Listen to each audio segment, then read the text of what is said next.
பரிசுத்த நாமத்துக்கு மகிமை உண்டாவதாக. And praise be to the holy name of God. இப்போ நம்ம இங்க நான் நிக்கிற இடம் வந்து தேவனுடைய ஜெப ஆலயம். And now where I stand is the synagogue. அப்படியே பின்னாக பார்த்தால் நம்முடைய ஊழியர்கள் தங்கக்கூடிய quarters. And backside when we see it is a quarters where the servants of God used to ஆண்டவருடைய அந்த பரிசுத்த ஸ்தலம் அந்த கூடாரம் ஆசரிப்பு கூடாரம் எங்கெல்லாம் ஸ்தாபிக்கப்படுகிறதோ அதை ஒட்டி ஆசாரியர்களுக்கு அங்கே கூடாரம் போடும்படியாக தேவன் கட்டளையிட்டிருக்கிறார். God commanded wherever the sanctuary of God, where the tabernacle is, there nearby God told the priest to have a quarters there. ஒவ்வொரு கோத்திரமும் எந்தெந்த பகுதியில இருக்கணும்னு கர்த்தர் தீர்மானித்து வைத்தார். God desired that how every tribe should be around the tabernacle of God. முதலாவது தேவனுடைய ஆலயம் எதற்காக அப்படிங்கறதை நம்ம இப்ப சிந்திக்கலாம்.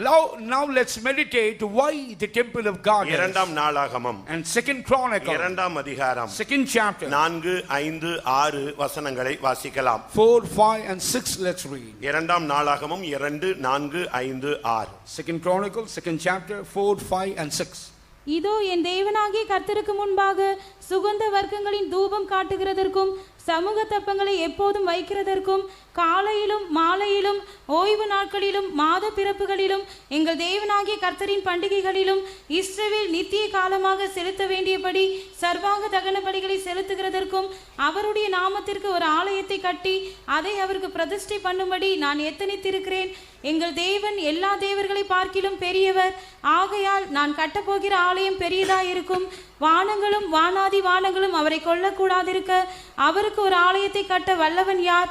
அவர் சந்நிதியில் தூபம் காட்டுகிறதற்கே ஒழிய வேறே முகாந்தரமாய் அவருக்கு ஆலயம் கட்டுகிறதற்கு நான் எம்மாத்திரம். கர்த்தருடைய பரிசுத்த நாமத்துக்கு மகிமை உண்டாவதாக. Praise be to the holy name of God. இங்கே தாவீது தேவனுடைய ஆலயத்தை ஏன் கட்டுகிறேன், எதற்காக, யாருக்காக என்பதை தெளிவாக அவன் பேசுகிறான். And here David clearly speaks that what is the purpose and for whom and for what I am constructing the house of God. தேவனாகிய கர்த்தருக்கு முன்பாக கட்டுகிறேன். And I construct before the Lord God. அதை கட்டி அவருக்கு முன்பாக பிரதிஷ்டை பண்ணும்படி நான் எத்தனிக்கிறேன். And I built and desire that I might do. ஏனென்றால் எங்கள் தேவன் எல்லா தேவர்களிலும் பெரியவர். Because our God is a great God above all gods. வானங்களும் வானாதி வானங்களும் கொல்லாதிருக்கிற தேவனுக்கு நான் ஆலயத்தை எப்படி கட்ட முடியும்? And the heaven of heavens cannot contain him.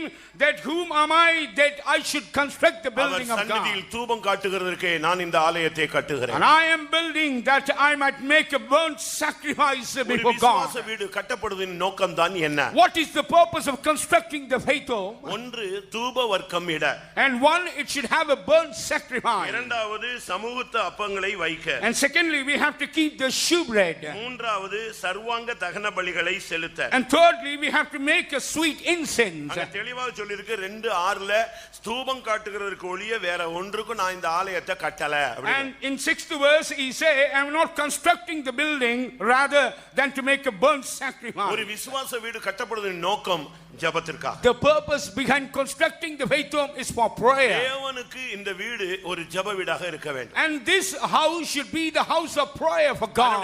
நான் முதலே சொன்னேன் இது ஒரு ஜெப ஆலயம். In the beginning itself I told it is a synagogue. சுகந்த வர்க்கம் இடமுடியாகத்தான் இல்லாவிட்டால் தேவனுக்கு துதியும் ஸ்தோத்திரமும் ஜெபங்களும் ஏறெடுக்கப்படக்கூடிய ஒரு இடம் ஜனத்துக்கு தேவை. This is a place for the people that they might lift up the sweet incenses which is praise and thanksgiving unto God. இந்த பகுதியில் இருக்கிற ஜனங்கள் Every people in this place தங்களுடைய தேவனை ஆராதிக்க இந்த இடத்துக்கு வரலாம். and they can come and worship in this place. நம்ம வீட்டிலே ஆராதிக்கலாம். And we can worship in house. எல்லா இடங்களிலும் ஆராதிக்கலாம். Even we can worship in all place. ஆனால் தேவனுடைய ஆலயத்தில் போய் ஆராதிப்பதுதான் தேவனுடைய மகிமை. And the glory of God is going to the temple and worshiping him. அங்கதான் தேவனுடைய வல்லமை விளங்குகிறது. There only we can see the power of God. அப்படினால இந்த வீடு தேவனுக்கு தூபம் காட்டும்படியாக கட்டப்பட்டது. That is why this house is built in order to make an incense ஒரு before விசுவாச God. வீட்டினுடைய முதல் நோக்கம் அதுக்கு தூபம் காட்டும்படி தேவனுக்கு தூபம் காட்ட. The very first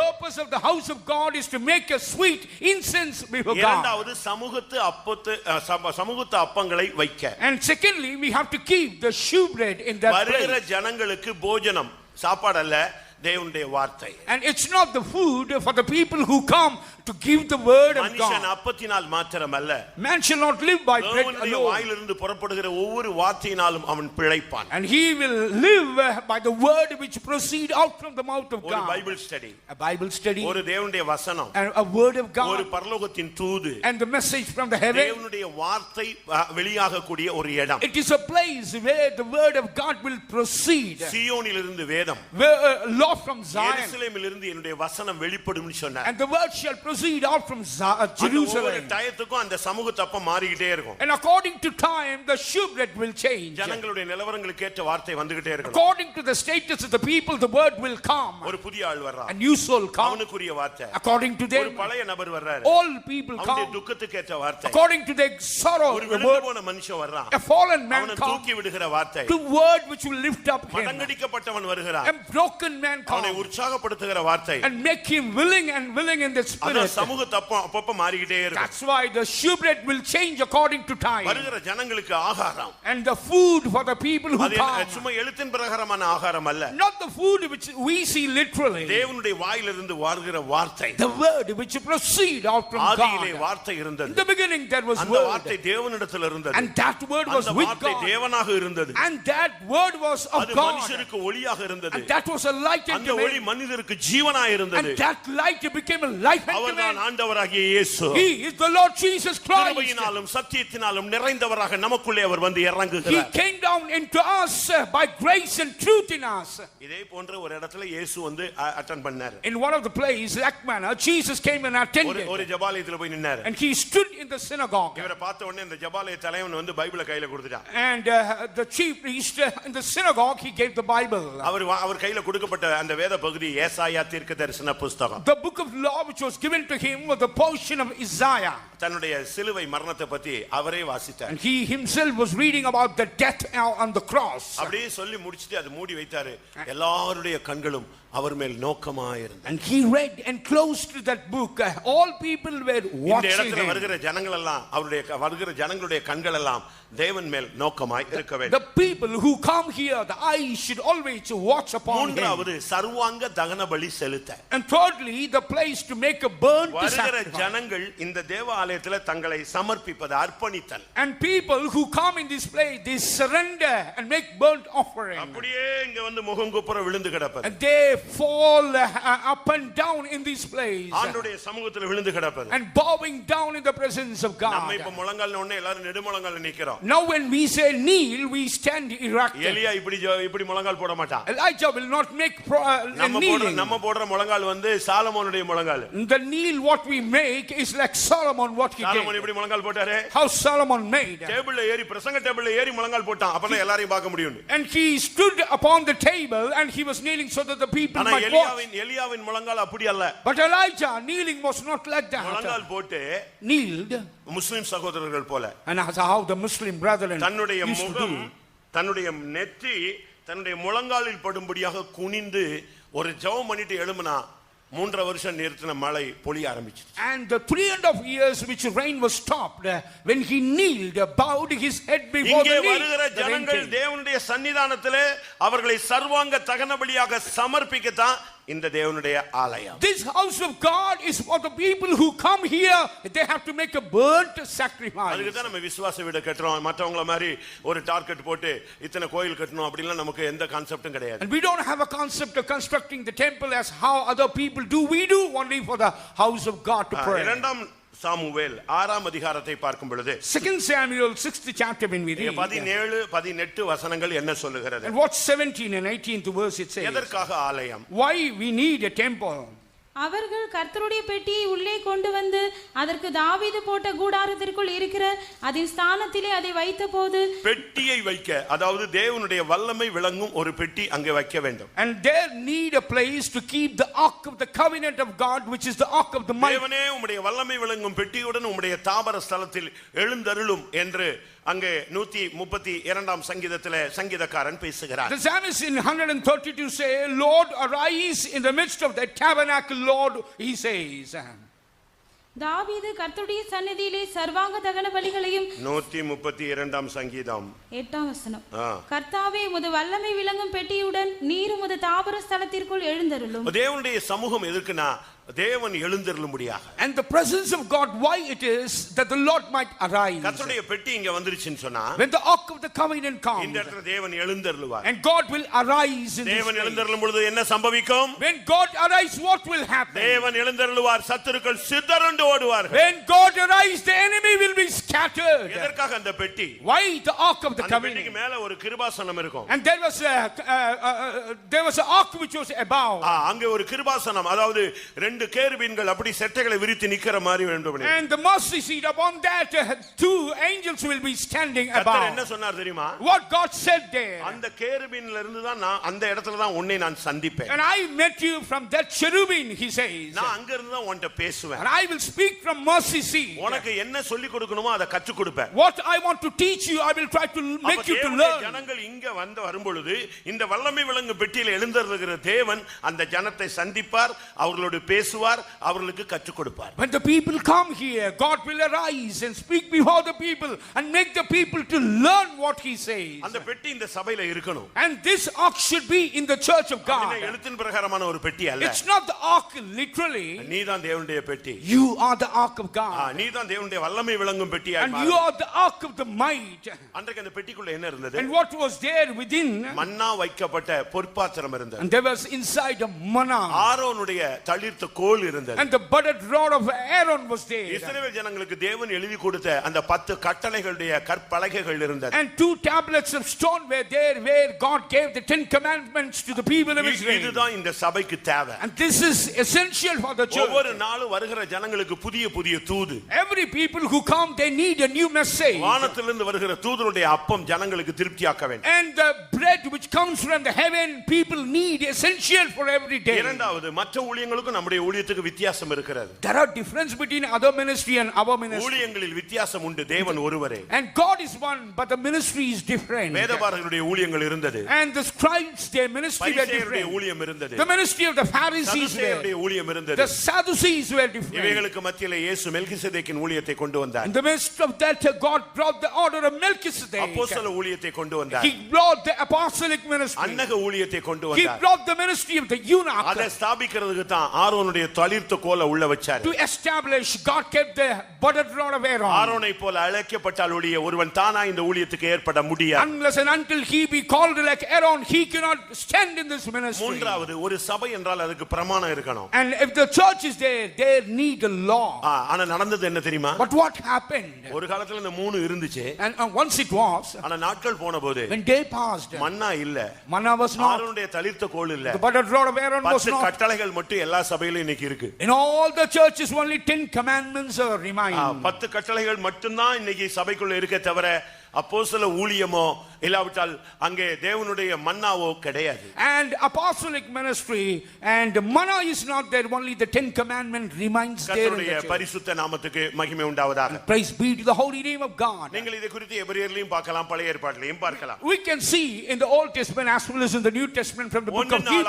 1 நாளாகமம் 28ஆம் அதிகாரம் 2ஆம் வசனத்தை பார்க்கும் பொழுது, And First Chronicle 28:2 when we read, அப்பொழுது ராஜாவாகிய தாவீது எழுந்திருந்து காலூன்றி நின்று, என் சகோதரரே, என் ஜனமே, நான் சொல்வதை கேளுங்கள். கர்த்தருடைய உடன்படிக்கை பெட்டியும் நமது தேவனுடைய பாதபடியும் தங்குவதற்கு ஒரு ஆலயத்தை கட்ட நான் என் மனதிலே நினைத்து. அவன் என்ன சொல்றான் தெரியுமா? what he said, தேவனுடைய பாதபடி தங்க ஒரு ஆலயத்தை நான் கட்ட மனதில் என்று நினைவு கொள்கிறேன். and I have a desire in my heart to build the house to rest for the ark. ஆண்டவருடைய பாதபடி இங்கே இறங்கணும். The feet of the God should descend. வானம் எனக்கு சிங்காசனம், பூமி எனக்கு பாதபடி. The heaven is my throne and the earth is my footstool. ஆண்டவர் இந்த இடத்துல நிக்கிறதை எல்லாரும் பார்க்கணும். Every people should see that the Lord stands. இந்த இடம் தேவனுடைய பாதபடி, அவருடைய பாதம் இங்கே இறங்கணும். The feet of the Lord should descend in this place. சங்கீதக்காரன் சொல்லுகிறான், நெடுங்காலமாய் பாழாய் கிடந்த அந்த ஸ்தலங்களிலே உம்முடைய பரிசுத்த பாதங்களை எழுந்தருள பண்ணும் சொல்றான். The psalmist says, arise that your feet shall stand in the sanctuary which have been utterly destroyed in the early days. 74ஆம் சங்கீதம் 3ஆம் வசனம். நெடுங்காலமாக பாழாய் கிடக்கிற ஸ்தலங்களில் உம்முடைய பாதங்களை எழுந்தருள பண்ணும். நெடுங்காலமாய் பாழாய் கிடக்கிற ஸ்தலங்களில் உம்முடைய பாதங்களை எழுந்தருள பண்ணும். And make your feet to arise that the land is இந்த so ஒக்கூர்ல desolate. இந்த ஹால் தேவனுடைய பாதபீடம் தங்கும் இடமாய் மாற வேண்டும். This Hokur, this hall where the Lord feet should abide. மரியாள் என்கிற ஒரு பெண்ணை குறித்து நான் பார்க்கலாம். We know about a woman called அவங்க Mary. வீட்டுக்கு இயேசு வந்த பொழுது When Jesus came to her அவ house, எங்க உட்கார்ந்திருந்தா? where she was sitting. ஆண்டவர் ஒரு சேர்ல, அவ ஒரு சேர்ல கால் போட்டு உட்கார்ந்திருந்தாளா? எப்படி உட்கார்ந்திருந்தா? How she was sitting?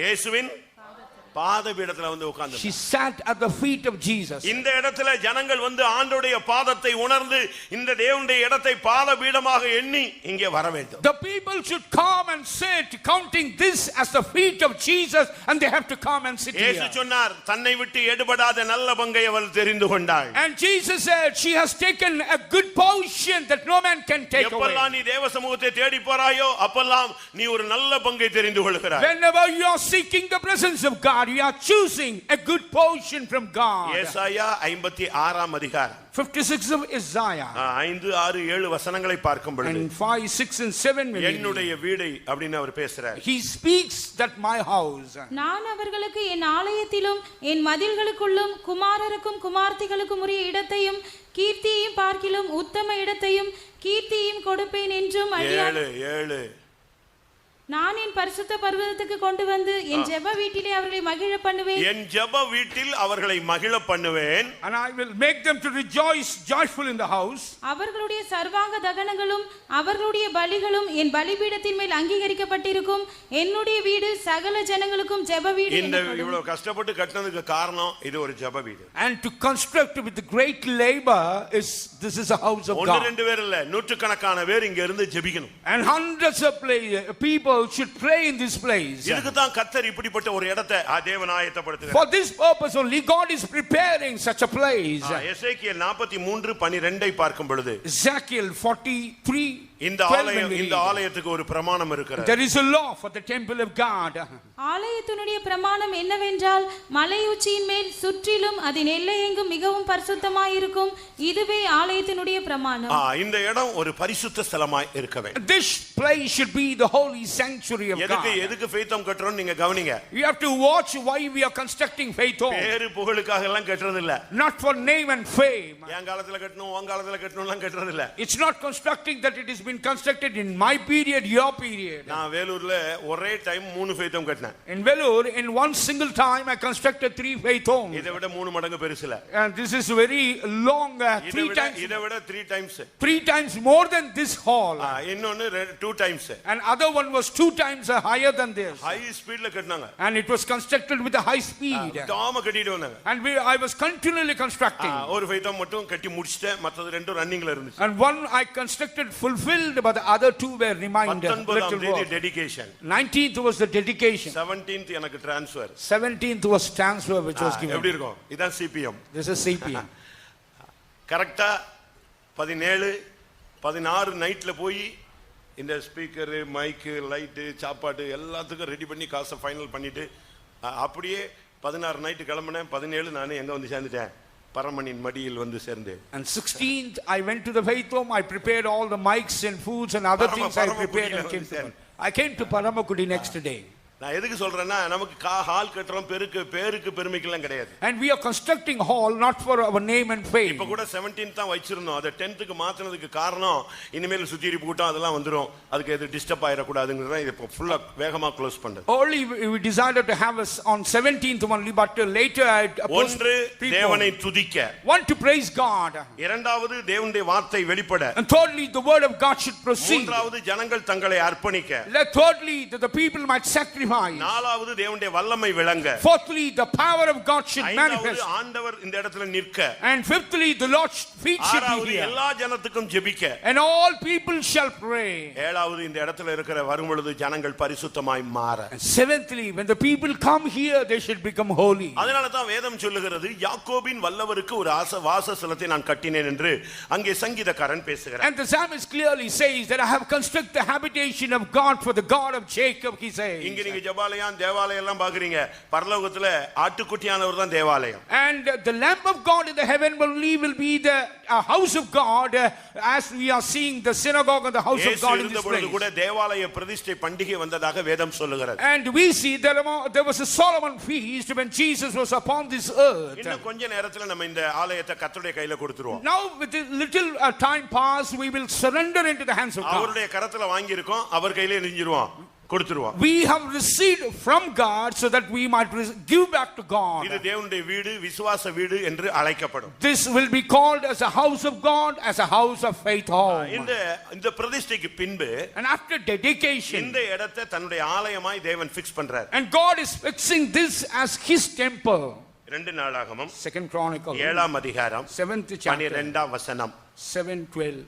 கர்த்தர் இரவிலே சாலமோனுக்கு தரிசனமாகி, நான் உன் விண்ணப்பத்தை கேட்டு இந்த ஸ்தலத்தை எனக்கு பலியிடும் ஆலயமாக தெரிந்து கொண்டேன். இந்த இடத்தை பலியிடும் ஆலயமாய் நான் தெரிந்து கொண்டேன். And I have chosen this place to make a sacrifice. இது டெடிகேஷனுக்கு பின்பு தேவன் சொல்ற confirm. And this is a confirmed word that God says. நீங்க பல இடங்கள்ல இருந்து வந்திருக்கீங்க. You have come from different places. லோக்கல்ல உள்ள ஜனங்களும் வந்திருக்கீங்க. Local people have also come. லோக்கல்ல இருக்கிற ஜனங்களுடைய ஜெப வீடு. And it is the house of the people who are in this local place. நீங்க வந்து உங்களுடைய கண்ணீரை சிந்தலாம். And you can shed your tears in this. வேதனையை சொல்லிவிட்டு போகலாம். You can share your agony in your heart. மதுரையில in Madurai, dawn praising pastor Joel நடத்தினார். Pastor Joel was conducting the dawn praising. 10,000 12,000 பேர்லாம் கூடுவாங்க. And 10 to 12,000 people will gather. எல்லா ஜாதி ஜனங்களும் வருவாங்க. All different caste people will come. வருவாங்க. And foreign country also they will come. அங்கே ஒரு 12 இடத்துல நடுவுல ஜெப விண்ணப்ப படிவம் கொடுத்து அங்க ஜெப பெட்டி வச்சிருப்பாங்க. And nearly 12 places they have appointed a box where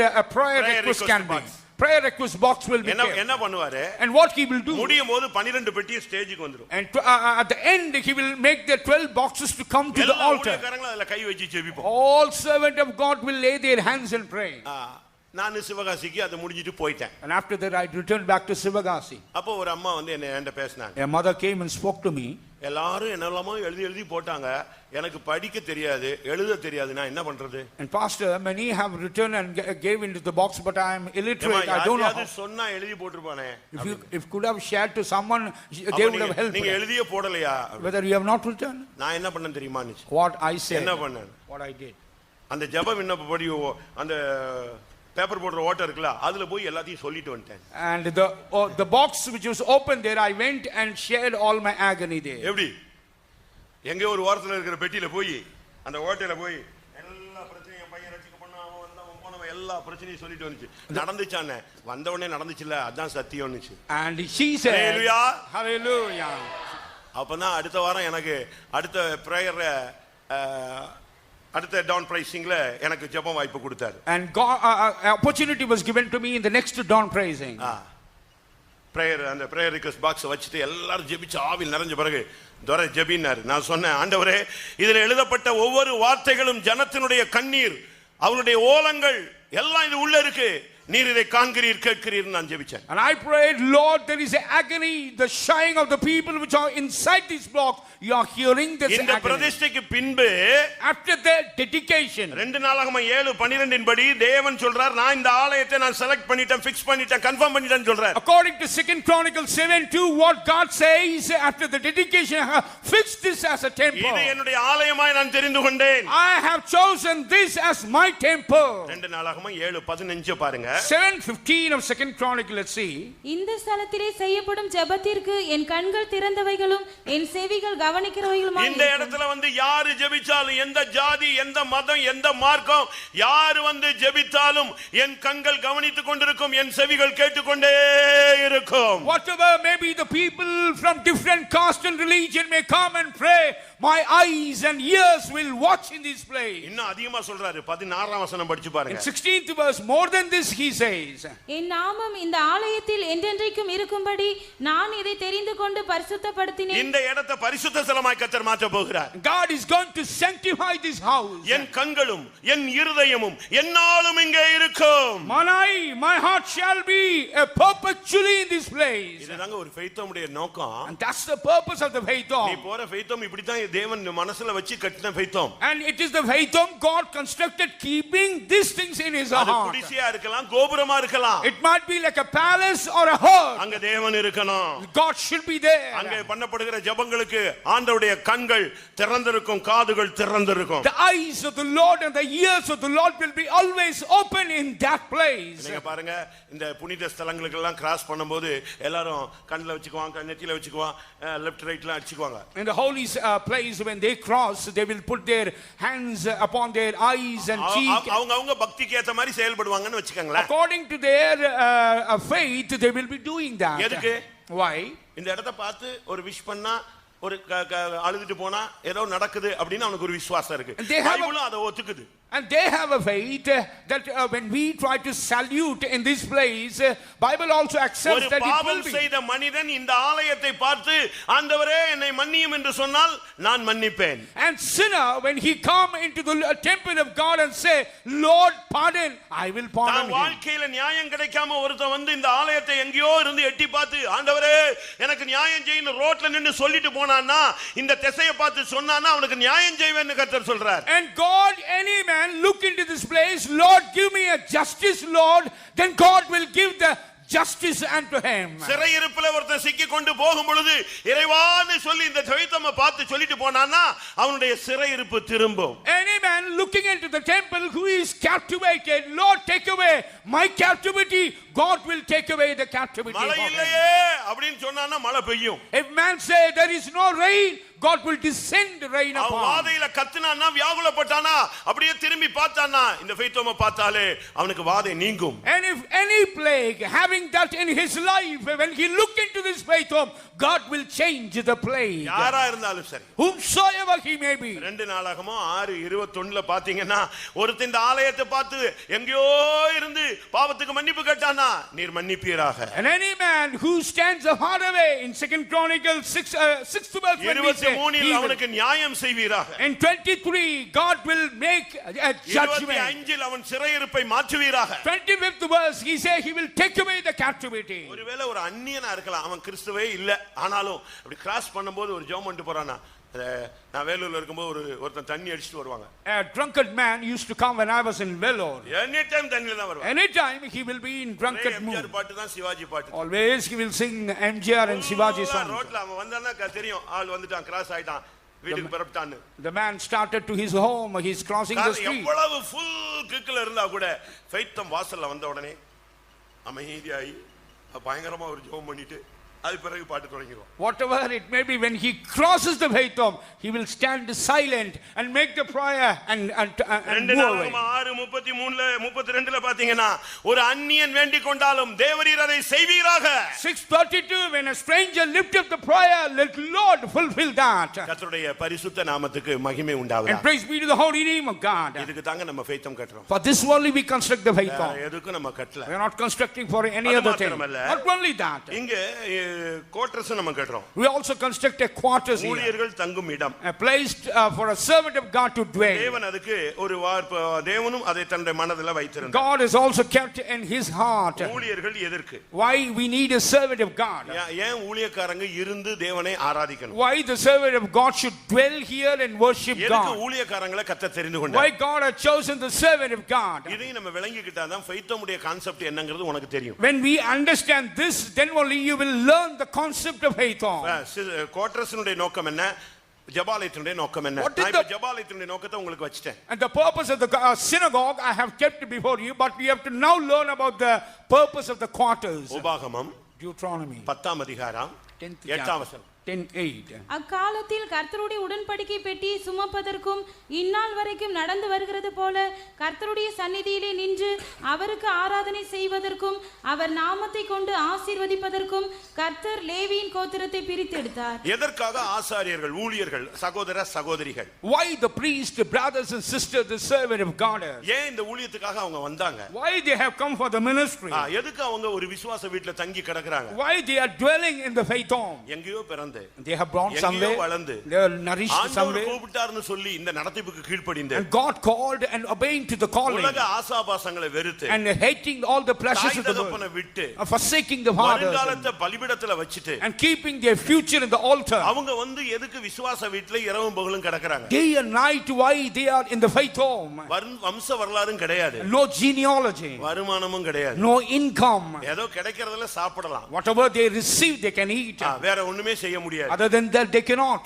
இப்ப எங்களை எடுத்துக்கிட்டீங்கன்னா ஒரு கொஞ்சம் Dress ஒரு 4-5 7-8 இருக்கும். If you consider us, we will be having only 4 or 5 dresses, அதை விட புக் தான் ஜாஸ்தியா and இருக்கும். with that we will be having books more. போகும்போது அப்படியே எல்லாத்தையும் பேங்க் பேலன்ஸ் கண்டது வந்தது போனதெல்லாம் விட்டுட்டு ஏதோ போறதுக்குரிய காசு எடுத்துட்டு போகலாம். When we are transferred, we have to take little money and whatever remained here will be kept. கர்த்தர் விசுவாச வீட்டுல வைக்கிறாரு. Why God is keeping the servant of God in the house of God? பெட்டியை சுமக்க, and to carry the ark, அவருக்கு ஆவியிலே ஆராதனை செய்ய, to worship Lord in spirit, வருகிற ஜனங்களை ஆசீர்வதிக்க, and to bless the people who come. இதுதான் ஊழியக்காரங்களுடைய ஊழியம். This is the ministry of the servant of God. நீங்க இங்க வரும்போது When you come, அவங்க தேவனுடைய ஊழியத்தை செய்வாங்க. they will do the ministry of God. பெட்டியை சுமக்கிறதுங்கிறது உத்தரவாதம். And carrying the ark is taking the responsibility. எல்லாரும் அதை செய்ய முடியாது. All cannot take the responsibility. அதுக்கு ஆள் இருக்கணும். And for that purpose we பெட்டியை need. கண்டவனும் தொட்ட முடியாதுங்க. All cannot touch the ark. தொட்டா என்ன நடக்கும்? What will happen? தொட்டா என்னது? இது ஹை வோல்டேஜ், பட்டுன்னு தெரிச்சிருங்க. It's a high voltage. You will be shocked. ஊசா தெரியாம தொட்டான், செத்தே போயிட்டான். Uzzah touched, he died. அப்ப அதுக்குரிய அழைப்பு, And according to that அதுக்குரிய தரிசனம், vision, அதுக்குரிய அர்ப்பணிப்பு, and the surrendering, அப்படி வந்த ஊழியர்கள் அவங்க தான் பெட்டியை இந்த ஊழியத்தை உத்தரவாதத்தை செய்ய முடியும். servant of God who have such a calling can take the responsibility and do the ministry. ஜனங்க வராங்களோ இல்லையோ 4 மணிக்கு இவங்க ஆராதிப்பாங்க. Whether the people come or not, they will worship at the early morning. ஜனங்க வராங்களோ இல்லையோ 6 மணிக்கு இவங்க ஆராதிப்பாங்க. Whether people come or not, 6 o'clock they will pray. அவங்களுக்கு சாப்பாடு கிடைச்சதோ இல்லையோ இரவு 10 மணிக்கு ஆராதிப்பாங்க. And whether they receive the food or not, 10 o'clock they will pray. ஒன்று இந்த ஊழியத்தை தோள்ல சுமப்பது, One carrying on their shoulder. இரண்டாவது இந்த இடத்துல ஆராதித்துக் கொண்டே இருப்பார். Secondly, worshiping in this place. Any time worship தான். Anytime they have to worship. எந்த நேரத்திலும் கர்த்தரை மகிமைப்படுத்திக் கொண்டே இருப்பார். Always they have to glorify God. ஜனங்க பிரச்சனையோடு வராங்க. And people come with problems. அவங்களுக்கு ஒரு வாக்குத்தத்தம் கொடுத்து, And give them a promise to them. And give them a word. அவங்களுக்கு ஒரு ஆறுதல் கொடுத்து, And comfort. அவங்களை அதனால தான் உபாகமம் 10:8 வீட்ல போய் படிச்சு பாரு. And 10:8 go to your home and read. பெட்டியை சுமக்கும்படியாகவும், To carry the ark. அவருக்கு ஆராதனை And to செய்யும்படியாகவும், worship God. ஜனங்களை ஆசீர்வதிக்கும்படியாகவும். And to bless the people. அடுத்ததாக Nextly, 1 நாளாகமம் 1 Chronicle 23:13. 23:13. அம்ராமின் குமாரர் ஆரோன் மோசே என்பவர்கள்.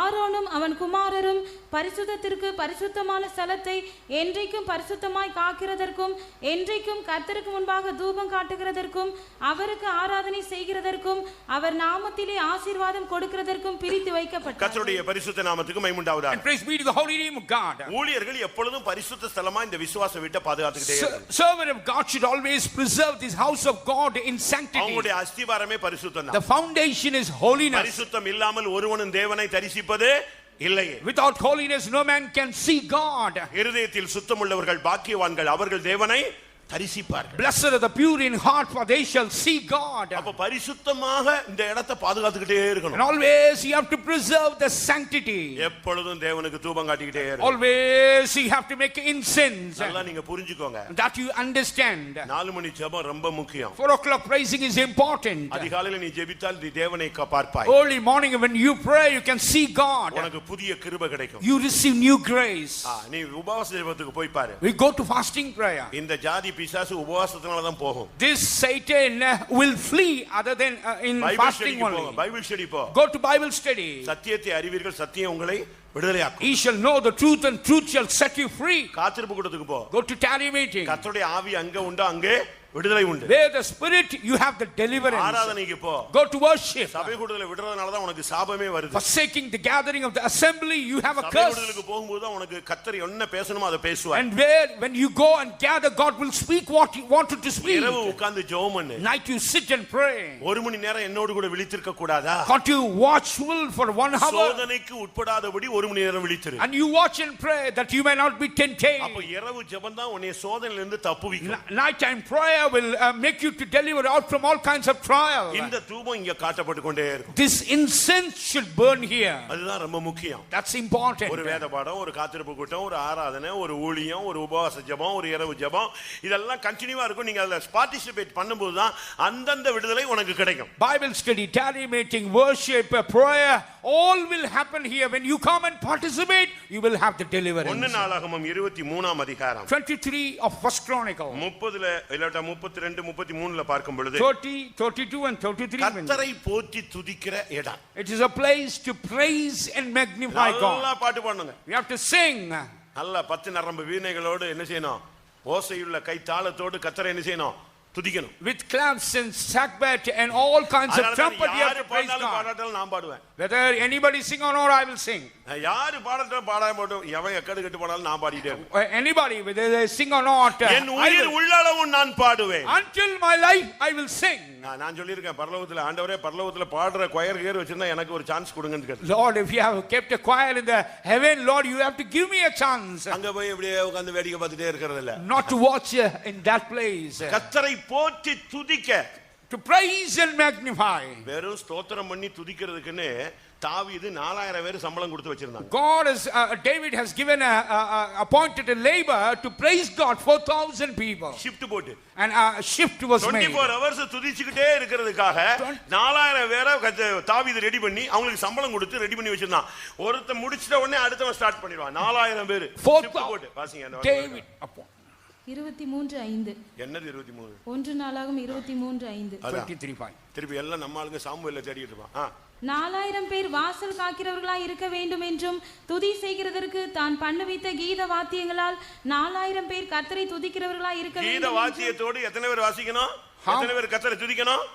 4000 பேர். 4000 people with the instrument, they have to praise God. ஆளு ஷிஃப்ட் முடிஞ்சதுனா அடுத்த ஆளு சும்மா ஸ்தோத்திரத்தை ஸ்டார்ட் பண்ணி பாட்டு பாடிடுவாங்க. When one shift was over, other shift will start praising God. பாட்டு பாடுறதுல ஒரு பெரிய வல்லம் இருக்கு. Singing song, there is a power in that. உங்களுக்கு தெரியாது. You don't know that. நீங்க பாட்டு பாடுங்க. You sing song. நீங்க துதிச்சு பாருங்க. You praise. அவர்கள் பாடி துதி செய்ய தொடங்கின பொழுது அஸ்திபாரங்கள் அசைந்தது, கட்டுகள் கலன்றது, கதவுகள் திறவுண்டது. When they started singing song, the foundation was shaken, the bands were removed, and the fetters of iron were broken. நீ துதிக்க ஆரம்பிச்சீங்கன்னா கதவெல்லாம் திறந்துரும். When you start praising, the doors will be opened. கட்டுகள் எல்லாம் கீழ விழுந்துரும். The bands will be removed. அஸ்திபாரம் எல்லாம் கர்த்தர் அசைச்சு விடுவார். God will shake the foundation. கர்த்தரை போற்றி துதிக்க. You praise and magnify. அதுக்கு தான் ஊழியக்காரங்க. That's why the servant of God. இந்த ஜனத்தை எனக்காக ஏற்படுத்தினேன், இவர்கள் என் துதியை சொல்லுவார். I have prepared my people, they shall magnify me. உலகத்தை முழுவதும் படைத்தான். He created every world. படைத்தான் மனுவை தன்னை வணங்க. But he created men in order to worship. எதுக்காக? Why God created men? பணிந்து கொள்ள முடியாது. In order to bow and worship அடுத்து him. 33 வசனம் சொல்கிறது பணிவிடை செய்ய. 33 he say in order to do ministry. கர்த்தருக்காக வேலை செய்யணும். And you have to serve God. எனக்கு இந்த ஃபெய்த்தோம்ல இங்க உள்ள விசுவாசிகள் குறைவா இருந்தாலும் வெளிய இருந்து வந்து பாவம் இந்த வயசான ஆளுங்கெல்லாம் இரவும் பகலும் வேலை செய்வாங்க. And all the நான் போய்டுவேன், அவங்க இருந்து வேலை செய்வாங்க, மணிக்கணக்கா செய்வாங்க. I will go, but the old people will stay here, they will do the work for hours together. தூரத்துல இருந்து வருவாங்க, எத்தனையோ கிலோமீட்டர் தள்ளி. From far places people used to come and labor here. இங்க இருக்கிற ஊழியர்களுடைய வேலை என்ன? And what is the work of the servant of God? ஊழியத்தை தாங்கணும், to uphold, ஆராதனை செய்யணும், and to worship, வருகிற ஜனங்களை ஆசீர்வதிக்கணும், people to இந்த bless, இடத்தை பரிசுத்த ஸ்தலமா பாதுகாக்கணும், make the sanctity here. எப்பவும் கர்த்தருக்கு தூபம் போடிட்டே இருக்கணும். Always you have to lift up the incense. ஓக்கூர்ல இருந்து ஒரு ஜெபம் தூப ஸ்தம்பம் எங்க போயிட்டே இருக்கணும்? And where the incense போயிட்டே இருக்கணும். it should proceed from Oku to heaven. கர்த்தருடைய பரிசுத்த நாமத்துக்கு மகிமை உண்டாவதாக. Praise be to the holy name of God. இந்த ஊழியர்கள் எப்படிப்பட்டவர்களாக இருக்க வேண்டும்? What kind of the servant of God should be? 1 நாளாகமம் First Chronicle 23ஆம் அதிகாரம் 23rd chapter 12ஆம் வசனம். 12th verse, let's read. கோகாத்தின் குமாரர் அம்ராம், இத்சார், எப்ரோன், ஊசியேல் என்னும் 4 பேர். கர்த்தருடைய பரிசுத்த நாமத்துக்கு மகிமை உண்டாவதாக. And praise be to the holy name of God. இவங்க தான் பரிசுத்த ஸ்தல அந்த பனிமூட்டுகளை சுமக்கிறவங்க. They are the people who will be carrying the vessels which are on the altar of God. ஒருத்தன் Amram, One was Imran, Izhar, and other was ஒருத்தன் Hebron, and one was Hebron, ஒருத்தன் Uzziel, third all was Uziel. ஊழியர்களுடைய வாழ்க்கை எப்படி இருக்கணும்? தனிப்பட்ட வாழ்க்கை. How the personal life of the servant of God should be. ஒன்று Amram அப்படினா உன்னத ஜீவியம். And Amran, one, it should be of a high standard of life. ஒரு தேவனுடைய ஊழியக்காரன்ட்ட தேவன் எதிர்பார்க்கிறது ஒரு விசுவாசியை விட எத்தனையோ மடங்கு ஒரு உன்னதமான ஒரு வாழ்க்கை. And God expects from the servant of God other than the believer that a high standard of life. ஏன்னா அவங்க எருசலேம் போறாங்க, நீ சீயோனுக்கு போற. You are going to Zion, they are going to Jerusalem. அவங்க தேவனை அங்க இருந்து ஆராதிப்பாங்க, நீ அவருடைய முகத்தை பார்த்து ஆராதிப்பாங்க. And they will bow down and worship there, but you will see the face of God and worship. உங்களுடைய ஸ்டாண்டர்ட் லைஃப் வந்து அந்த ஸ்டாண்டர்டே டாப்பா இருக்கணும். The standard should be very topmost. நீ அதுதான் தேவனுடைய ஊழியருடைய அழகு. And that is the beauty of the servant of God. And secondly, Izhar and Israel. கிருபையின் ஐஸ்வரியம் நிறைந்தவர்களாக இருக்கணும். And man should be filled with the grace. ஊழியத்துல பணம் தேவையில்லை, கிருபை தான் உனக்கு ஐஸ்வரியம். The money is not essential, but the grace is essential. கிருபையின் ஐஸ்வரியம் நிறைந்த ஊழியர்கள். And a servant of God filled with the riches of grace. அடுத்து Hebron. And third was Hebron. And a fellowship. ஐக்கியம். And fellowship. ஒரு unity இருக்கணும். And you should have a unity. எல்லாருக்குள்ளேயும் ஒரு இணைப்பு இருக்கணும். And you should have a connection with one another. எருசலேம் இசைவினைப்பாய் கூட்டி கட்டப்பட்டு வருகிற நகரம். Jerusalem is a city which is constructed compacted together. அப்படினா வல்லமைன்னு அர்த்தம். Uziel means a power. தேவனுடைய வல்லமையை பிரதிபலிக்கிற ஊழியர்கள் தேவை. The servant of God should try to reflect the power of God. கர்த்தருடைய பரிசுத்த நாமத்துக்கு மகிமை உண்டாவதாக. Praise be to the holy name of God. இதுதான் நம்முடைய ஊழியத்தினுடைய மேன்மை. This is the excellency of the ministry. அதனால தான் நம்ம ஒரு விசுவாச வீடும் கட்டறோம், ஊழியர்களுடைய வீடையும் கட்டறோம். We construct the house of God as well as the quarters for the servant of God. உம்முடைய வீட்டில் வாசமா இருக்கிறவர்கள் பாக்கியவான்கள். They that are dwell in their house. சொல்லுங்க, அவர்கள் எப்பொழுதும் உம்மை துதித்துக் கொண்டே இருப்பார்கள். Always they will praise him. சீயோனிலே உமக்காக துதியானது அமைந்து காத்திருக்கிறது. The praise is established in Zion. இதுதான் தேவனுடைய ஊழியர்களுடைய வேலை. This is the work of the servant of God. அதுக்கு தான் நம்ம பின்னால தேவனுடைய ஊழியர்களுடைய குவார்ட்டர்ஸ் கட்டி இருக்கோம். For that only we have constructed the quarters for the servant of God. இந்த ஊழியத்தை தூக்கி எடுக்கணும். And to uphold the ministry here. இந்த பகுதியில் இருக்கிற ஜனத்துக்காக திறப்புல நிக்கணும். You have to stand at the gates for the people who are in this place. வருகிற ஜனங்களை ஆசீர்வதிக்கணும். To bless the people. இங்க ஒரு கூட்டம் ஜனங்கள் உண்டு. One group of people are here. இப்ப நம்ம எல்லாரும் அதுக்கு தான் ஜெபிக்க போறோம். For that only we are all going to pray. இப்ப நீங்க ஒரு 500 600 இல்ல 700 இல்ல 800 வந்திருக்கலாம்னு விசுவாசிக்கிறேன். And I believe that nearly from 500 to 700 people could have gathered. இப்போ 1:1 வரணும். 1:1 it should come here. இந்த ஹால் பிடிக்கல இடிங்கன்னு சொல்லணும். And you have to say the hall is not able to compact all, it should be broken. இது இடிக்கணும்னு சொன்னா நான் இடிச்சிறேன். பெருசா கட்டிறேன். And I can construct a little longer to compact all. ஃப்ரண்ட்ல தட்டிட்டு போயிட்டே இருக்கலாம். Front portion we can remove and then we can stretch the hall. ஆண்டவர் என்ன சொன்னாரு? What God said? நீ என் பார்வைக்கு அருமையானபடினால் வாசிங்க அந்த வசனம் ஏசாயா 43 43 of his son. 43:4 நீ என் பார்வைக்கு அருமையானபடியினால் கனம் பெற்றாய், நானும் உன்னை சிநேகித்தேன், ஆதலால் உனக்கு பதிலாக மனுஷர்களையும் உன் ஜீவனுக்கு ஈடாக ஜனங்களையும் கொடுப்பேன். எப்படி எவ்வளவு அருமையா சொல்றாரு. What a beautiful God speaks here. இது எனக்கு உரியதுன்னு சொல்றீங்களா இல்ல ஏசாயா தீர்க்கதரிசிக்கு சொன்ன வார்த்தையை எடுக்கறீங்களா? And whether you are taking it for you or for Israel. எனக்குன்னு சொல்றவங்க கை வைத்துங்க. Lift up your hands who say for me. ஆமென். இந்த ஒக்கூர்ல எவ்வளவோ ஜனங்க இருக்காங்க. Many people are there in Okkur. அது ஒக்கூர். And that's Okkur. இது Okkur Pudur. And this Okkur Anna Nagar. And Anna Nagar. அங்கட்ட Masathiyar நகர்னு வரிசையா எவ்வளவோ இடங்க இருக்கு. Many different places in Masathiya. எவ்வளவோ ஜனங்க இருக்காங்க. Many people are here. பக்கத்திலே நம்ம ஆர்சி சகோதரர்கள் இருக்காங்க. And Catholic Arsis brethren are here. நம்முடைய சகோதரர்கள் அவங்கெல்லாம் என்கிட்ட பேசிட்டு போனாங்க. All brethren who are closer spoke to me. தேவன் ஆத்துமாக்களை நமக்கு தரணும். God should give the people to us. சும்மா இத கட்டி போட்டு மடம் மாதிரி வைக்கிறதுக்கு அல்ல. It's not that it should be like an inn, for that we have constructed. இப்போ நீங்க சொல்லுங்க. Now you say. கேட்டது மனதில் இருக்கான்னு பார்க்கிறதுக்கு தான் நான் இப்ப ரிப்பீட் பண்ண சொல்றேன். I want to repeat whether you have heard what you heard is in your mind. எப்படி எழுதுனீங்கன்னு பார்க்கணும்ல. Let's see how you have written. ஒரு சிலர் எழுதல, ரொம்ப தெளிவா கேட்டீங்க. அது இருதயத்தில் எழுதி இருக்கீங்களான்னு பார்க்கணும். Some have heard it, not written it, whether you have written in your heart or not. என்னுடைய வார்த்தையை பிரமாணத்தை உன் மனதில் எழுதுவேன்னு கர்த்தர் சொல்றார். God say I will write the law in your heart. உன் இருதயத்தில் எழுதுவேன்னு சொல்றார். I will write the law in your heart. ஏன் உன்னுடைய பிரமாணத்தை உன் மனசுல வைப்பேன்னு சொல்றார். And he say I will keep the law in thy mind. பிரமாணத்தை உன் இருதயத்துல வைப்பேங்கற. I will put the law in your mind and heart. ரெண்டு வசனம் இருக்கு. Two verses are there. என் பிரமாணத்தை உன் மனசுல வச்சு இருதயத்துல எழுதுவேன், இருதயத்துல வச்சு மனசுல எழுதுவேன். And I will keep in your mind and write it in heart and keep the word in your mind and எதுக்காக இந்த வீடு? And why the houses? எதுக்காக இந்த ஜெபாலயம்? Why the synagogue? சுகந்த தூப வர்க்கமிட. Make a good incense. சமூகத்து அப்பங்களை வைக்க. To have a shewbread. சர்வாங்க தகன பலி செலுத்த. And make a burnt sacrifice. ஆமென். தேவனுடைய பெட்டி வந்து தங்க. And the ark of God should abide. தேவனுடைய பாதம் எழுந்தருள. The feet shall arise. ஜெப வீடாக. At the house of God. எப்பொழுதும் பரிசுத்தமாய் ஆராதிக்க. Always to worship with sanctity. Hallelujah. Hallelujah. இதுதான் தேவனுடைய திட்டம். That is the plan of God. அடுத்து ஊழியர்கள் இதற்காக. Why the servant of God? இந்த ஊழியத்திலே உத்தரவாதம் எடுக்க. Take the responsibility. கர்த்தரை இரவு பகல் ஆராதிக்க. Day and night to worship. இரவு பகல் போற்றி துதிக்க. Night and day to praise and magnify. பணிவிடை செய்ய. To make a ministering unto God. பரிசுத்த ஸ்தலமாய் இதை பாதுகாக்க. Let to keep as a sanctity, as a holy sanctuary. வருகிற ஜனமானாலும் அவர்களை ஆசீர்வதிக்க. People from different places, they may come to bless the people. எல்லாரும் இப்ப கண்களை மூட போறோம். Let's all close our eyes. ஆமென். கொஞ்ச நேரம் கண்களை மூடுங்க பாருங்க. Let's for a moment let's close our eyes. Amen. Hallelujah.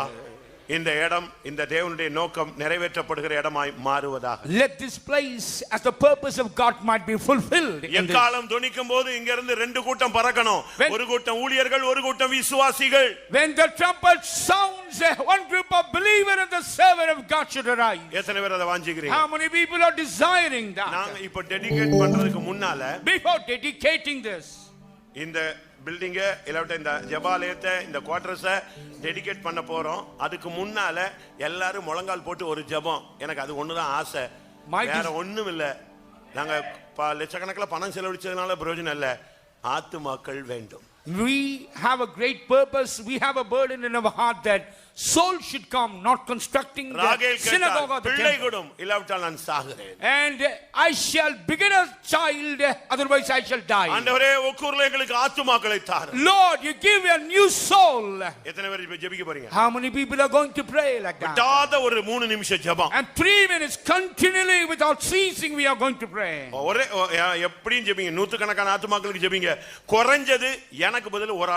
Any man, 100 people, but for me you give me 1 man. 1:1. 1:1, Lord, you give. And those who wanted to pray need. Let's all close our eyes. Let's not lift up any prayer, Lord.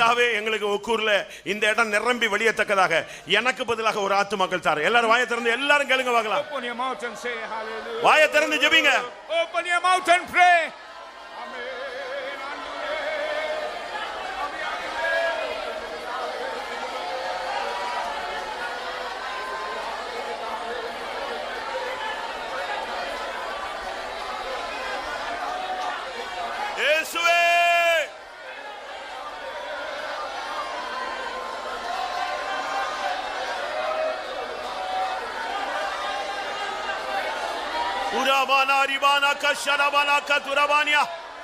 ஆத்துமாக்கள் தாரு, ஆத்துமாக்கள் தாரு, ஆத்துமாக்கள் தாரு, ஆத்துமாக்கள் தாரு, ஆத்துமாக்கள் தாரு, ஆத்துமாக்கள் தாரு, ஜனங்களை தாரு.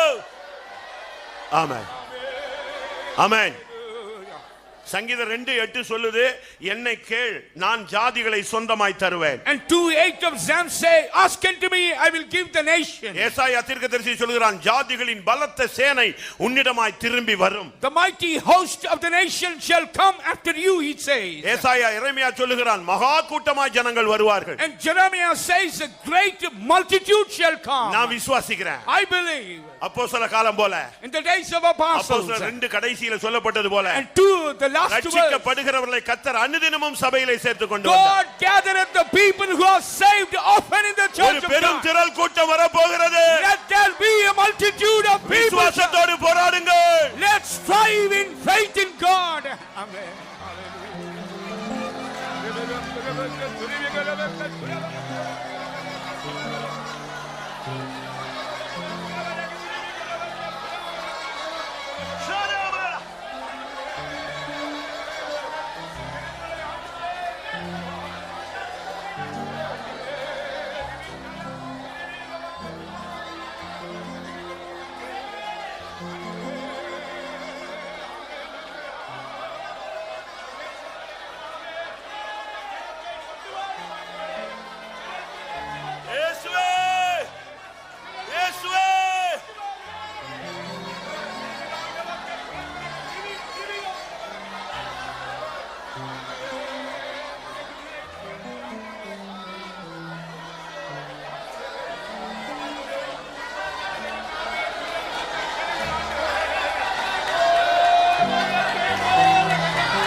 Hallelujah. Hallelujah. Hallelujah.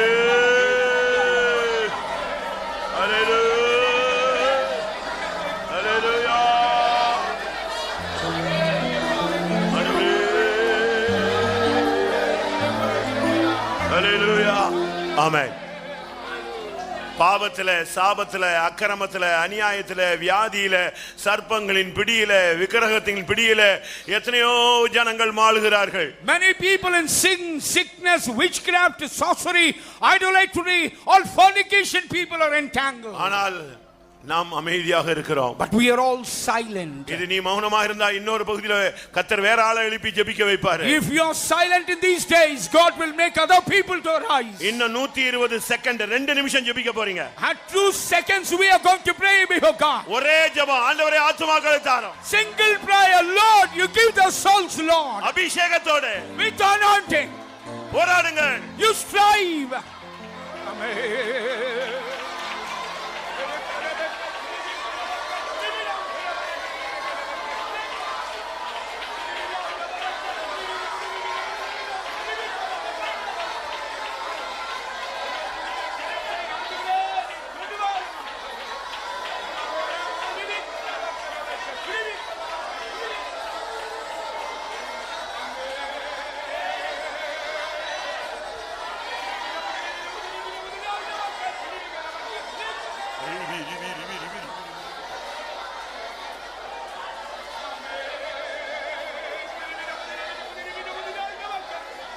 ஆதி அன்பு குறைந்திடுதே, ஆதி கிரியை மறைந்திடுதே, ஆதி அன்பு குறைந்திடுதே,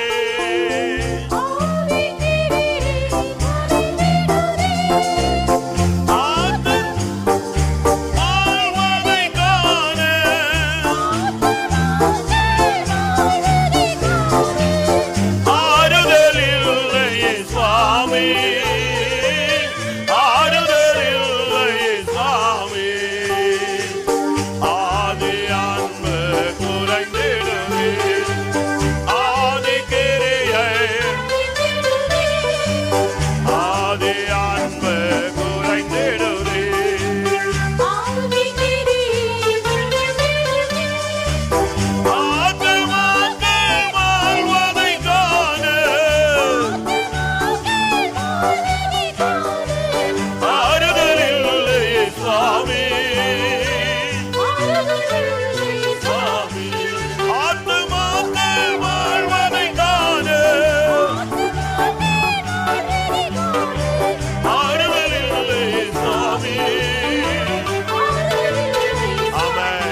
Hallelujah. Hallelujah.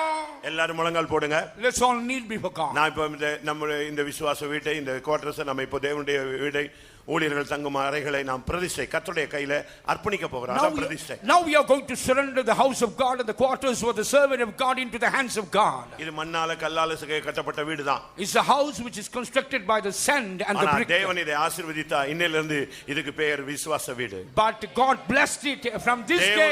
It is the house of God. தேவனுடைய ஆலயம். It is the temple of God. இது ஜெப ஆலயம். It is the synagogue. இப்ப தேவன் இதை ஏற்றுக்கொண்டால் God accepted it. இன்னையில இருந்து இதுல பண்ணப்படுகிற ஜெபங்களுக்கு அவருடைய கண்கள் திறந்திருக்கும், செவிகள் திறந்திருக்கும். From this moment the prayer which is lifted up, his eyes and ears are open. எல்லா ஊழியர்கள், விசுவாசிகள் எல்லாரும் சேர்ந்து இந்த வீட்டை தேவனுடைய கைகளிலே ஒப்புக் கொடுப்போம். Every servant of God and believers surrender into the hands of God.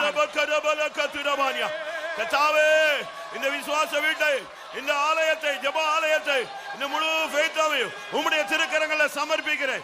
அங்கீகரியும், ஏற்றுக்கொள்ளும், ஆசீர்வதியும். ஓ ரபக துனபக துனபானியா, ஏ ரபக ரபக துனபானியா, சிதபலக துனிபிகு துனிபிகு துனிபினா, இபதுன மங்கன மெலதுனிபிக துனா.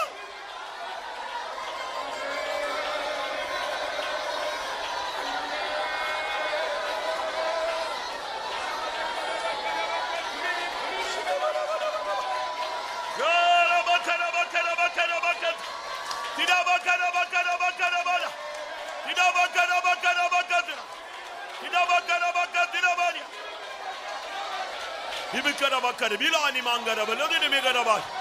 Hallelujah. Amen. நாம அர்ப்பணிக்கும் பொழுதே when you surrender, அந்த பரிசுத்த ஸ்தலத்திலே மகா பரிசுத்த ஸ்தலத்திலே ஆசரிப்பு கூடாரத்திலே இறங்கின அந்த தேவ மகிமை செக்கினாய் மகிமை இறங்கி கொண்டிருக்கிறது. in the holy sanctuary, in the most holy place, the Shekinah, the glory descended. Hallelujah, hallelujah. Oh rabaka tudabania.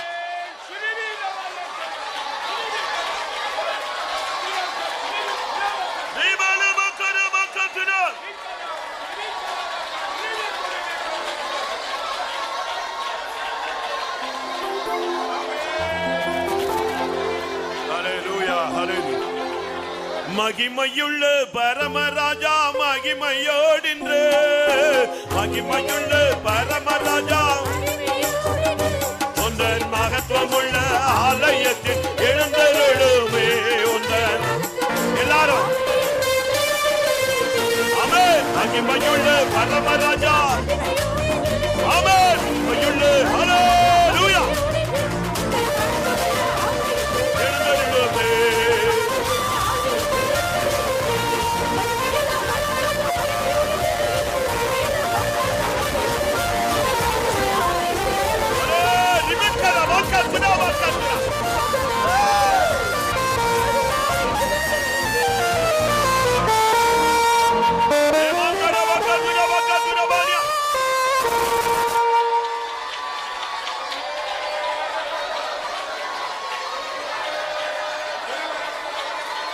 எல்லாரும் மகிமையுள்ள பரமராஜா மகிமையோடு மகிமையுள்ள பரமராஜா உந்தன் மகத்துவமுள்ள ஆலயத்தில் எழுந்தருளுமே உந்தன் மகத்துவமுள்ள எழுந்தருளுமே மகிமையுள்ள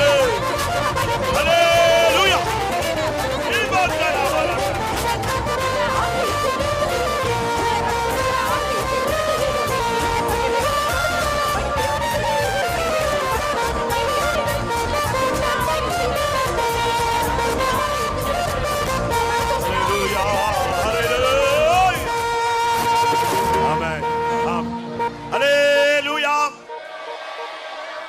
ஒரு நிமிஷம் உள்ள இருக்கிறவங்க வெளிய இருக்கிறவங்க பின்னால இருக்கிறவங்க வேலை செய்றவங்க எல்லாரும் அப்படியே பிரேக் பண்ணுங்க.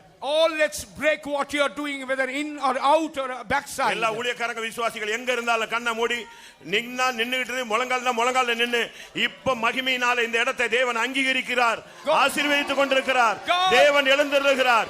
எல்லாரும் கர்த்தரை பாடி உயர்த்தி அபிஷேகத்திலே ஆவியிலே களி கூறுங்கள். Let's all be filled with the glory of God, the anointing of God. God is rising in this place. மகிமையுள்ள பரமராஜா மகிமையோடு மகிமையுள்ள பரமராஜா உந்தன் மகத்துவமுள்ள ஆலயத்தில் எழுந்தருளுமே ஓ மகிமையுள்ள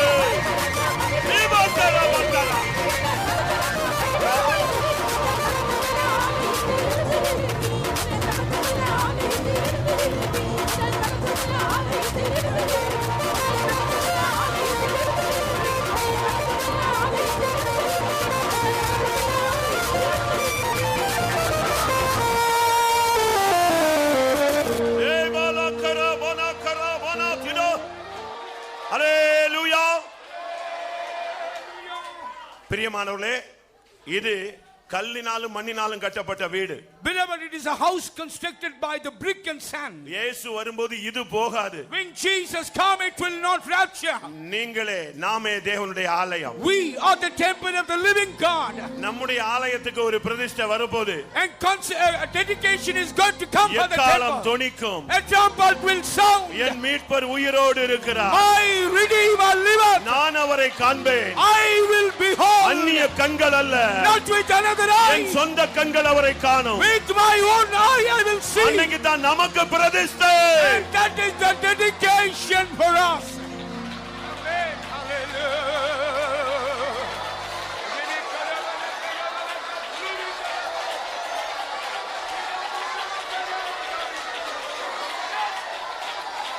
Hallelujah. தேவாலய பிரதிஷ்டை வந்தது. And the Solomon and a feast has come. தேவாலய பிரதிஷ்டை வந்தது. And the dedication of the temple of God has come. தேவாலய பிரதிஷ்டை பண்டிகை வந்தது. And the feast of the dedication of the temple of God has come. ஒரு ஜெபத்தோட இப்ப நம்ம டெடிகேட் பண்ணியாச்சு. And we have dedicated it. தேவனுடைய கரங்களை ஒப்பு கொடுத்தாச்சு. And we have surrendered into the hands. இப்ப நம்ம ஒப்பு கொடுத்துக்கிட்டு இருக்கிற time. It's a time that we might surrender. ஒரு ஜெபத்தோட முடிக்க போறோம். Let's pray and finish. எதுக்கு தெரியுமா? What is it? என்ன ஜெபம்? What is that prayer? ஆண்டவரே, Lord, பாவத்திலும் சாபத்திலும் அக்கிரமத்திலும் அநியாயத்திலும் வியாதியிலும் ஜாதி கட்டு மதக்கட்டு எங்கேயோ கிடந்த என்னை புழுதியில குப்பையில கிடந்த என்னைய எதுக்காக பிடிச்சீங்க? Lord, for what purpose you have caught hold that I was entangled in the mighty clay and deep pit? Hallelujah. கவனிங்க.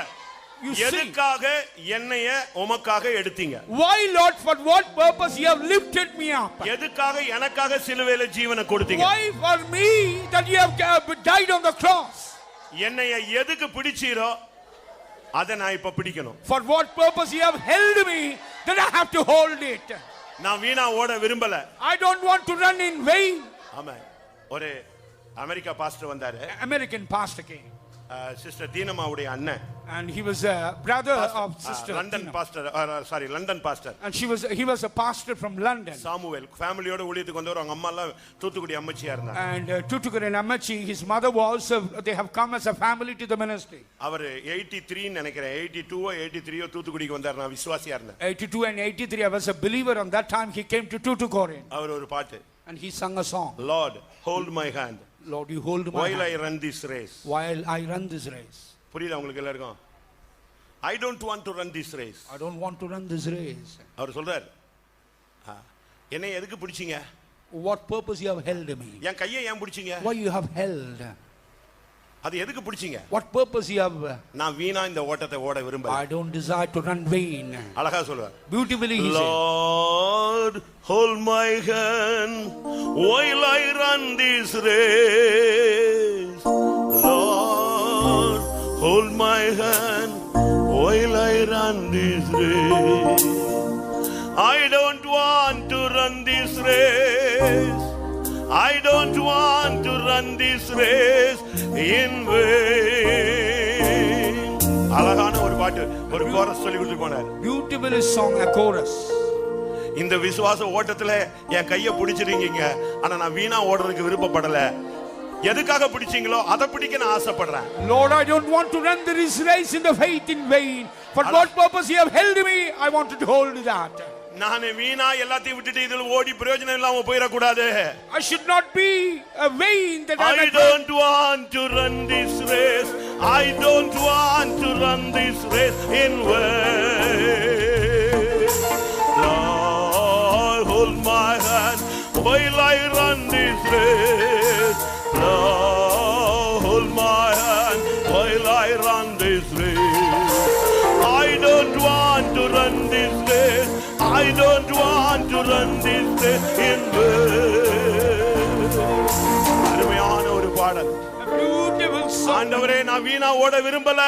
Lord, I don't want to run Pavul சொல்லுகிறார், நான் வீணாக ஓடினதும் விருதாவாய் பிரயாசப்பட்டதும் இல்லை என்கிற மகிழ்ச்சி கிறிஸ்துவின் நாளில் எனக்கு உண்டாயிருக்கிறது. On the day of Christ, the race that what I have run and what I have finished is not in vain. That's what he said. இயேசு சீக்கிரம் வர போகிறார். Jesus is going to come soon. ஒரு அபிஷேகத்தோடு முடிக்கலாம். I want to finish with the anointing of God. எதுக்காக என்னை பிடிச்சீங்களோ அதை நான் பிடிக்கணும். For purpose you have held me, Lord, I want to hold that. எதிர்பார்க்கும் இரட்சகரே வருவார் சீக்கிரம். எதற்காய் பிடிபட்டேனோ அதையே பிடித்துக் கொள்ளு. எதிர்பார்க்கும் இரட்சகரே வருவார் சீக்கிரம். எதற்காய் பிடிபட்டேனோ அதையே பிடித்துக் கொள்ளு. ஆசையாய் தொடருகிறேன். ஆசை நேசரை அடை. ஆசையாய் தொடருகிறேன். ஆசை நேசரை அடை. ஹல்லேலூயா. இந்த கூட்டம் தான். நீங்க விரும்பினாலும் விரும்பாட்டாலும் 2 நிமிஷம் தான் time. Whether you desire or not, only 2 minutes remain. ஒரு ஜெபத்தோட நீ திரும்பி போ. With prayer you return. எதுக்கு என்னைய பிடிச்சீங்களோ நான் அதை பிடிக்கணும். Lord, what purpose you have held me, I want to hold you. எல்லாம் வெளிய இருக்கிறவங்க, உள்ள இருக்கிறவங்க, ரூம்ல இருக்கிறவங்க எல்லாரும், they who are in and out in the room, எதிர்பார்க்கும் ரட்சகரே வருவார் சீக்கிரம், எதற்காய் வெறிபட்டேனோ, ரட்சகரே வருவார் சீக்கிரம், எதற்காய் வெறிபட்டேனோ, ஆசையாய் தொடருகிறேன், ஆசை நேசரை அடைய, ஆசையாய் தொடருகிறேன், ஆசை நேசரை அடைய, எதிர்பார்க்கும் ரட்சகரே வருவார் சீக்கிரம், எதற்காய் வெறிபட்டேனோ,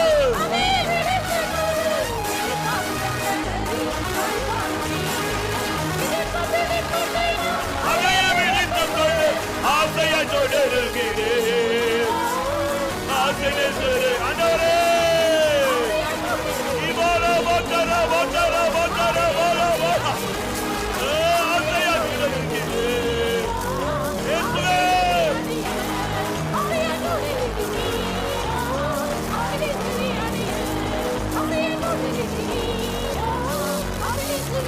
ஹல்லேலூயா. இப்போ அபிஷேகம் ஹாலுக்கு வெளியே வருது. Now the anointing has come outside the hall. அபிஷேகம் இந்த ஹால்ல நிரம்பி இப்ப வெளியே வருகிறது. அந்த அபிஷேகத்தை வெளியே உள்ளவங்க பெற்றுக்கொள்ளுங்க. Now the anointing is overflowing from the hall. ஆசையாய் தொடருகிறேன், ஆசை நேசரை அடைய, ஆசையாய் தொடருகிறேன், ஆசை நேசரை அடைய, ஆசையாய் தொடருகிறேன், ஆசையாய் தொடருகிறேன், ஆசை நேசரை அடைய. ஹல்லேலூயா.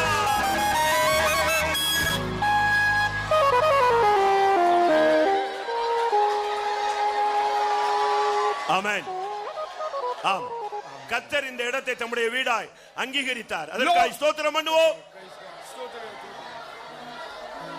ஸ்தோத்திரம், ஸ்தோத்திரம், ஸ்தோத்திரம், ஸ்தோத்திரம், ஸ்தோத்திரம், ஸ்தோத்திரம், ஸ்தோத்திரம்.